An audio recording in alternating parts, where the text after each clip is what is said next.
Bonjour chers élèves, aujourd'hui on parle de la conjecture de Syracuse.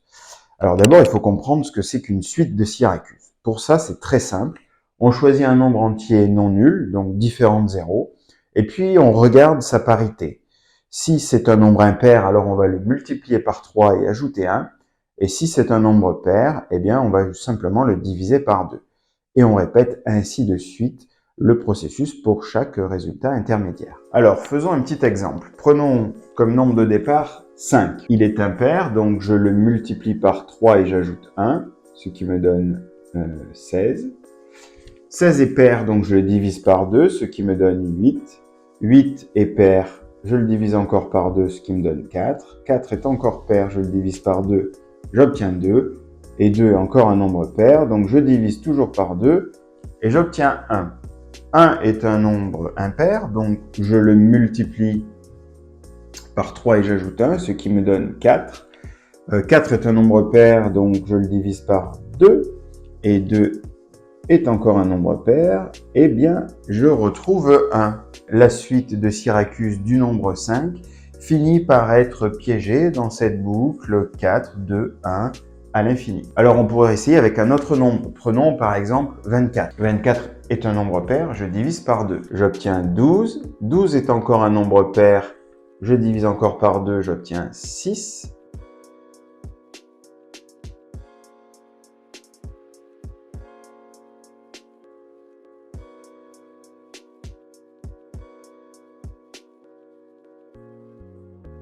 Et je vais être bloqué dans cette boucle 4, 2, 1, 4, 2, 1 à l'infini. Alors cette suite a beaucoup été étudiée dans l'université de Syracuse aux États-Unis au début des années 50 et c'est de là qu'elle tire son nom. Alors attention, il ne faut surtout pas confondre avec Syracuse, la ville d'origine d'Archimède, qui elle est en Sicile. Une autre chose à savoir sur les suites de Syracuse, c'est qu'on aime bien calculer ce qu'on appelle le temps de vol, c'est-à-dire le nombre d'itérations qu'il faut pour que la suite atteigne 1.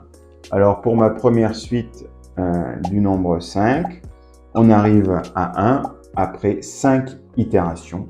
On dit donc que c'est un temps de vol de 5. Pour la suite de Syracuse du nombre 24, c'est beaucoup plus long. En fait, c'est exactement 2 fois plus long.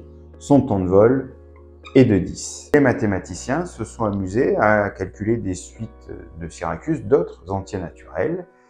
Et à chaque fois, même si le temps de vol est plus ou moins long, ils atterrissent toujours sur le nombre 1 et se retrouvent bloqués dans le triplet 4, 2, 1 indéfiniment.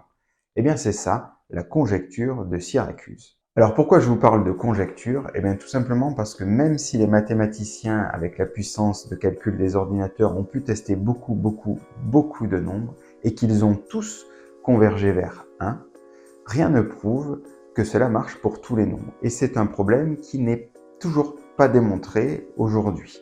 Les mathématiciens se cassent les dents dessus depuis les années 50. Et c'est ça qui est un petit peu surprenant avec ce problème, c'est que même si son énoncé est très simple, sa démonstration est une toute autre affaire. Voilà, j'espère que cette vidéo vous a plu et pour conclure, je vous propose un petit challenge. Alors, j'avais trouvé un temps de vol de 10 pour le nombre 24. Eh bien, il faut battre mon record. Parmi tous les nombres entre 1 et 100, quel est celui qui, selon vous, a le plus grand temps de vol ?